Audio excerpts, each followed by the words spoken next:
ಮುಂದಿನ ಸುದ್ದಿ ಈ ರೀತಿ ಆಗಿದೆ. ಝೆನ್ಸಿ ಜೊತೆ ಸಂವಹನಕ್ಕೆ ಬಿಜೆಪಿ ತಂಡ.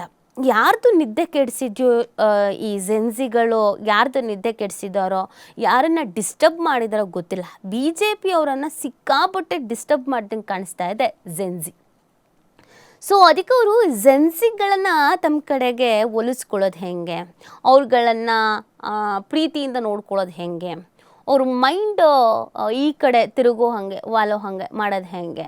ಸೊ ನಿಮಗೆ ಯಾವಾಗಲೂ ಹಾಗೆ ಯೂತ್ಸ್ ತುಂಬಾ ಇಂಪಾರ್ಟೆಂಟ್ ಆಗ್ತಾರೆ. ಈ ಝೆನ್ಸಿಗಳೇ ಇಂಪಾರ್ಟೆಂಟ್ ಅಂತ ನಾನು ಹೇಳ್ತಾ ಇಲ್ಲ. ನಿಮಗೆ 1947 ಅಂತ ಬಂದಾಗ ಆಗ್ಲೂ ಬಿಸಿ ರಕ್ತ ಅಂತ ನಾವು ಹೇಳ್ತಾ ಇದ್ವಿ. ಬಿಸಿ ರಕ್ತದ ಯುವಕರು ಬರಬೇಕು ದೇಶ ಕಟ್ಟೋದಕ್ಕೆ, ಬಿಸಿ ರಕ್ತದ ವಿದ್ಯಾರ್ಥಿಗಳಿರಬೇಕು ಅಂತ. ಸೊ ಅದು ನಿಮಗೆ ಕಾಲಕ್ಕೆ ತಕ್ಕಂತೆ ಹೆಸರುಗಳು ಬದಲಾವಣೆ ಆಗ್ತಾ ಇದೆ. ಈಗ ಝೆನ್ಸಿಗಳು ಇವರು ದೇಶದ ಮುಂದಿನ ಜವಾಬ್ದಾರಿಯನ್ನು ವಹಿಸ್ಕೊಳ್ಳೋರು ನಾಯಕರುಗಳು. ಅವ್ರುಗಳನ್ನ ಎದುರು ಹಾಕಿಬಿಟ್ರೆ ಸಿಕ್ಕಾಪಟ್ಟೆ ಡ್ಯಾಮೇಜ್ ಆಗುತ್ತೆ. ಅದು ಆಲ್ರೆಡಿ ಅನುಭವ ಆಗಿಬಿಟ್ಟಿದೆ. ಸೊ ಅದಕ್ಕೆ ಇವರು ಝೆನ್ಸಿ ಜೊತೆ ಸಂವಹನಕ್ಕೆ ಅಂತ ಬಿ ಜೆ ಪಿ ಪ್ಲ್ಯಾನ್ ಮಾಡ್ಕೊಳ್ತಾ ಇರೋದು. ನೋಡಿ ಹೆಂಗೆ ಎನ್ಕ್ಯಾಚ್ ಮಾಡ್ಕೊಳ್ತಾರೆ ಬಿ ಜೆ ಪಿಯವರು. ಯಾಕೆ ನಿಮಗೆ ಬಿ ಜೆ ಪಿಯವರ ಕಾರ್ಯವೈಖರಿಗಳು ಇಷ್ಟ ಆಗುತ್ತೆ, ಆ ಜನರಿಗೆ ರೀಚ್ ಆಗ್ತಾರೆ ಅಂತಂದರೆ ಇದೇ ಕಾರಣಕ್ಕೆ. ಸೋಷಿಯಲ್ ಮೀಡಿಯಾ ಹಾವಳಿ ಹೆಚ್ಚಾಗಿರಬೇಕಾದ್ರೆ ಸೋಷಿಯಲ್ ಮೀಡಿಯಾವನ್ನು ಹೆಂಗೆ ಬಳಕೆ ಮಾಡ್ಕೊಳ್ಬೇಕು ಅಂತ ತುಂಬ ಚೆನ್ನಾಗಿ ಗೊತ್ತಿರೋದು ಯಾವುದಾದ್ರೂ ಪಕ್ಷ ಇದ್ದರೆ ಅದು B J P. Okay, so ಈಗ ಯಾರನ್ನು ನಾವು ಹೋಲಿಸ್ಬೇಕು, ಮತ ಬ್ಯಾಂಕಿಗೆ ಏನೇನು ಬೇಕೋ ಅದನ್ನು ತುಂಬ ಚೆನ್ನಾಗಿ ಮಾಡ್ತಾ ಇದ್ದಾರೆ. ತಪ್ಪು ಅಂತ ಅಲ್ಲ, ಅದು ರಾಜಕೀಯ ಪಕ್ಷಗಳ ಸ್ಟ್ರಾಟರ್ಜಿ. ಇದನ್ನು ಬೇರೆ ಪಕ್ಷದವರು ಮಾಡ್ಬೋದು. ಅವ್ರ ತಲೆಗೆ ಬರಲಿಲ್ಲ ಅಂದರೆ ಅದು ಅವ್ರ ಸಮಸ್ಯೆ.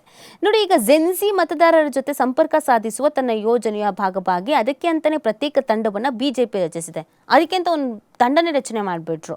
ಸೊ ಪಕ್ಷದ ರಾಷ್ಟ್ರೀಯ ಅಧ್ಯಕ್ಷ ನಿತಿನ್ ನವೀನ್, ಪ್ರಧಾನ ಕಾರ್ಯದರ್ಶಿಗಳಾದ ಸ್ಮೃತಿ ಇರಾನಿ, ವಿನೋದ್ ಥಾವ್ದೆ, ಗುಜರಾತ್ನ ಸಚಿವ ಹರ್ಷ ಸಂಘವಿ, ಛತ್ತೀಸ್ಗಢದ ಸಚಿವ ಒ ಪಿ ಚೌಧರಿ ಮತ್ತಿತರರು ಈ ತಂಡದಲ್ಲಿದ್ದಾರೆ.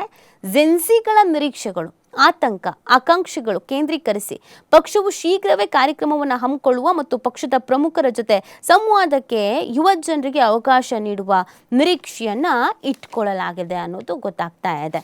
ಸೊ ಅವ್ರ ಜೊತೆಗೆ ಮುಂದಿನ ಕಾರ್ಯಕ್ರಮಗಳಿಗೋಸ್ಕರನೂ ಕೂಡ ಅವರ ಆಲೋಚನೆಗಳಿಗೇನು, ಅವ್ರಿಗೇನು ಥಿಂಕ್ ಮಾಡ್ತಾ ಇದ್ದಾರೆ, ಅವ್ರನ್ನ ನಾವು ಹೆಂಗೆ ಸೆಳ್ಕೊಳ್ಬೇಕಾಗತ್ತೆ, ಅವ್ರ ಪ್ರಾಬ್ಲಮ್ ಏನು, ಸೊ ಇದನ್ನು ಬಿ ಜೆ ಪಿ ತಿಳ್ಕೊಳ್ಳೋದಕ್ಕೆ ಅಂತ ಈ ಪ್ಲ್ಯಾನ್ ಮಾಡ್ತಾ ಇದೆ. ವಿರೋಧ ಪಕ್ಷಗಳು ಯುವ ಜನರೊಂದಿಗೆ ಸಂವಹನ ಸಾಧಿಸೋಕೆ ಮುಂದಾಗ್ತಾ ಇದ್ದಂತೆ ಬಿಜೆಪಿ ಕೂಡ ಈ ನಿಟ್ಟಿನಲ್ಲಿ ಕಾರ್ಯಪ್ರವೃತ್ತವಾಗಿದೆ. ಯುವ ಜನರೊಂದಿಗೆ ಆಳವಾದ ಬಾಂಧವ್ಯ ಬೆಳೆಸಿಕೊಳ್ಳುವಂತೆ ಸಚಿವರುಗಳಿಗೆ ಪ್ರಧಾನಿ ನರೇಂದ್ರ ಮೋದಿಯವರೇ ಸೂಚನೆ ಕೊಟ್ಟಿದ್ದಾರೆ. ಸೊ ಕೆಲವು ದಿನಗಳ ಹಿಂದೆ ಪ್ರಧಾನಿ ನರೇಂದ್ರ ಮೋದಿಯವರು ಒಂದು ಹೇಳಿದರು, ಎಲ್ಲ ಸಂಸದರಿಗೂ ರೀಲ್ಸ್ ಮಾಡಿ ನೀವು ಅಂತ. ರೀಲ್ಸ್ ಮಾಡಿ ಅಂತಂದರೆ ಡ್ಯಾನ್ಸ್ ಮಾಡಿ, ಹಾಡು ಹೇಳಿ ಆ ಥರ ಅಲ್ಲ.